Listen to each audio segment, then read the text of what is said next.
यह तुलनात्मक अध्ययन पूरे जजमेंट में एब्सेंट है।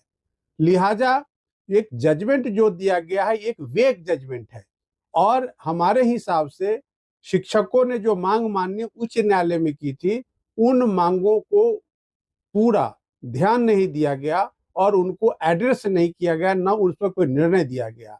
इस लिहाज से मेरे हिसाब से शिक्षकों को सुप्रीम कोर्ट का रुख करना चाहिए। अभी आप वीडियो में जिनकी बातें सुन रहे थे वे है सुप्रीम कोर्ट के अधिवक्ता महोदय। अधिवक्ता महोदय बता रहे थे कि बिहार के नियोजित शिक्षक सक्षमता परीक्षा और बिहार विद्यालय विशिष्ट शिक्षक नियमावली पर जो पटना उच्च न्यायालय का फैसला आया उसके खिलाफ सुप्रीम कोर्ट क्यों जाएंगे। सुप्रीम कोर्ट जाने का बिहार के नियोजित शिक्षकों का आधार क्या होगा, किस ग्राउंड पर वे सुप्रीम कोर्ट जाएंगे और किस प्रकार जिस तरीके से हाईकोर्ट का फैसला आया और जो सरकार का जवाब था उस आधार पर माननीय पटना उच्च न्यायालय का जो फैसला आया सक्षमता परीक्षा और बिहार विद्यालय विशिष्ट शिक्षा नियमावली को लेकर, जिसमें बिहार के नियोजित शिक्षकों को बिना शर्त राज्यकर्मी बनाने की मांगे थी, तमाम मांगे थी और उस पर जो फैसला आया उस पर बिहार के नियोजित शिक्षक असंतुष्ट दिखे और कई दिनों के अध्ययन के बाद फैसला आने के कई दिनों के अध्ययन के बाद अब बिहार के नियोजित शिक्षकों ने यह तय कर लिया है कि माननीय पटना उच्च न्यायालय ने जो फैसला दिया क्षमता परीक्षा को लेकर, बिहार विद्यालय विशिष्ट शिक्षा नियमावली को लेकर, उसके खिलाफ सुप्रीम कोर्ट जाएंगे और बिहार के लाखों नियोजित शिक्षकों को जीत दिलाएंगे। इसलिए इस वीडियो के अंत तक बने रहें। आगे आप सुप्रीम कोर्ट के अधिवक्ता महोदय की जुबानी सारी बातों को समझेंगे, जानेंगे। इसलिए वीडियो के अंत तक बने रहें और चैनल पर यदि आप पहली बार आए हैं तो चैनल को सब्सक्राइब कर बेल आइकन दबाएं। तो आगे सुप्रीम कोर्ट के अधिवक्ता महोदय से जाने कि बिहार के नियोजित शिक्षकों को किस आधार पर सुप्रीम कोर्ट में जीत मिलेगी। जो फैसला सक्षमता परीक्षा पर माननीय पटना उच्च न्यायालय ने दिया उसके खिलाफ सुप्रीम कोर्ट जाने की जरूरत क्या है और आपको क्यों जाना चाहिए, ये सारी बातें आप अधिवक्ता महोदय की जुबानी आगे इस वीडियो में सुने। देखिए, ऐसा है कि हमने माननीय उच्च न्यायालय पटना का जो आदेश है उस आदेश की प्रति को मैंने पढ़ा है और उस आदेश को अगर आप देखेंगे तो जैसे कि परिवर्तनकारी शिक्षक संघ है उसने जो प्रेयर किए थे अपने पिटीशन में उन प्रेयर्स का हाई कोर्ट ने अनदेखा किया है, पहली बात। दूसरी बात, इस तरह से और भी जो पिटीशंस हैं जिसमें प्रेयर्स हुए हैं उन प्रेयर्स को डिसाइड नहीं किया गया है। मूलतः हाईकोर्ट 3 बिंदुओं पर ध्यान दिया।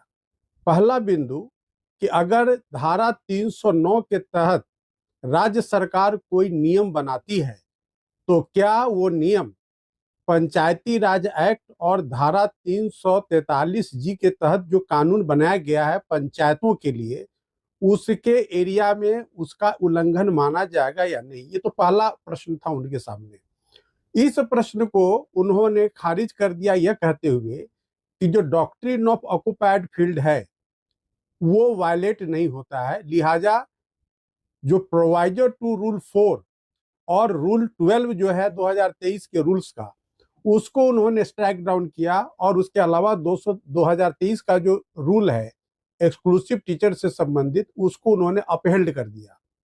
जबकि शिक्षकों के द्वारा मांग की गई थी, परिवर्तनकारी शिक्षक संघ के द्वारा मांग की गई थी कि साहब इस पूरे रूल को खारिज कर दिया जाए क्योंकि जो रूल 243 जी के तहत बनाया गया है उस रूल के रहते हुए राज्य सरकार 309 धारा के तहत कोई नया रूल नहीं बना सकती पंचायती राज के शिक्षकों के लिए या उनके बेटर भविष्य के लिए।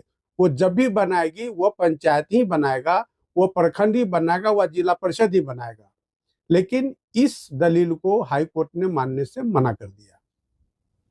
जो दूसरा विषय है कि हाई कोर्ट ने कहा कि जो एक्सक्लूसिव टीचर्स एक काडर है, एक स्पेशल काडर है।